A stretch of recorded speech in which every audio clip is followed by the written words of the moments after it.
এটাও হতে পারে যে আল্লাহ তাআলা তাকে ধৈর্যশীল সন্তানের যে সুসংবাদ আগে জানাইয়াছিলেন, ইব্রাহিম পয়গম্বর এটা পরীক্ষা করতে চান যে দেখি আমার পুত্র আল্লাহর জন্য কতটুকু ধৈর্য ধরতে পারে।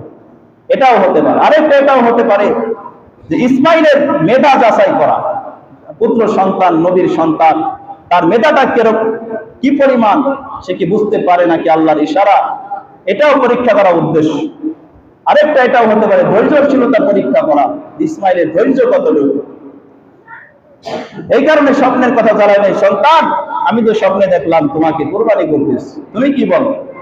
সাথে সাথে ইসমাইল আলাইহিস সালাম 13 বছরের সন্তান জবাব দিলেন, ইয়া আবাতি ফাল মা তুমার সাতাজিদুনি ইনশাআল্লাহু মিনাস সাবিরিন। হে পিতা, যে আদেশ আপনাকে দেওয়া হয়েছে, নবীদের স্বপ্ন কোনদিন বৃথা হয় না। নবীরা জাগ্রত অবস্থায় যে জিনিস দেখে সেটা যেরকম স্বপ্নের যোগে দেখলে সেটাও সেরকম। আমাদের স্বপ্ন তো স্বপ্নই রয়ে যায়, আমাদের স্বপ্ন বাস্তবতা হয় না, কিন্তু নবীদের স্বপ্ন এটা বাস্তবতা, বাস্তব।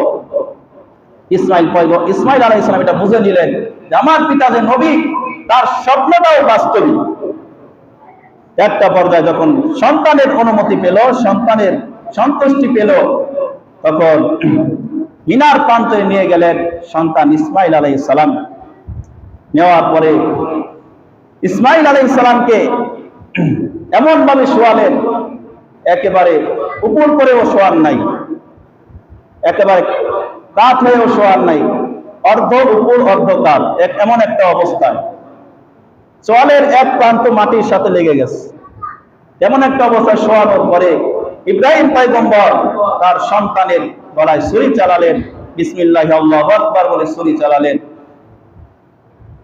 ইব্রাহিম পয়গম্বর ইসমাইলের আদেশে তার জবাই করার আগে তার চোখটা কাপড় দিয়ে বেঁধে নিয়েছিলেন, ইসমাইল আলাইহিস সালামের পা ও হাতগুলো বেঁধে নিয়েছিলেন।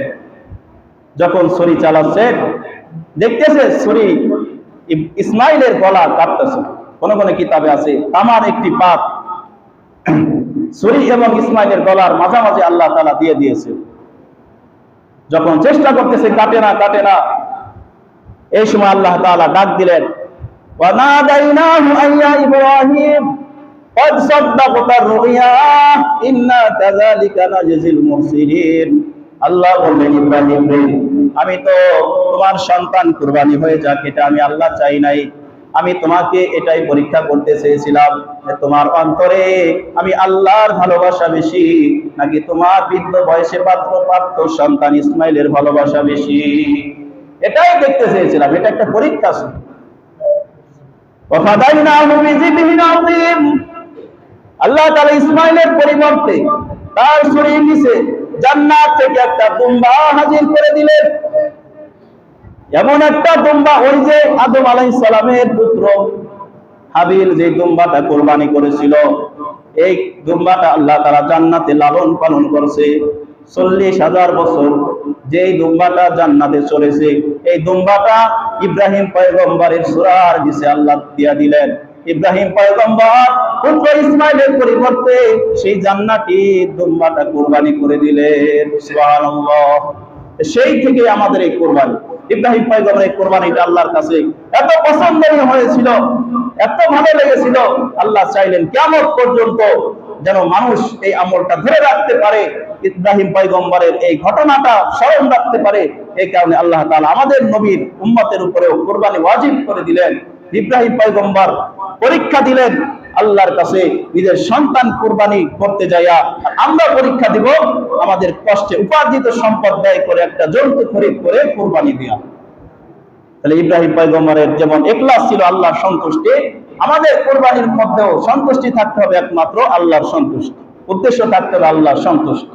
অন্য কোনো ভিন্ন উদ্দেশ্য থাকে আমাদের কুরবানি কবুল হবে না।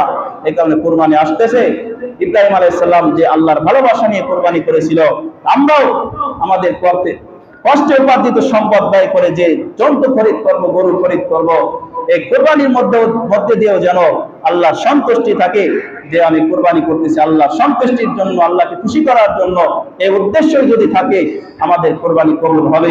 নচেত ভিন্ন উদ্দেশ্য থাকলে কোরবানি কবুল হবে না। এই কারণে কোরবানি এখনো বাকি আছে, কয়েকদিন বাকি আছে।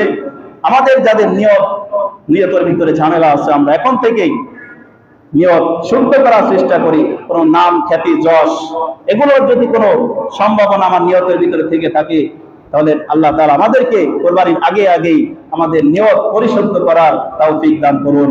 আসসালামু আলাইকুম ওয়া রাহমাতুল্লাহি ওয়া বারাকাতুহু।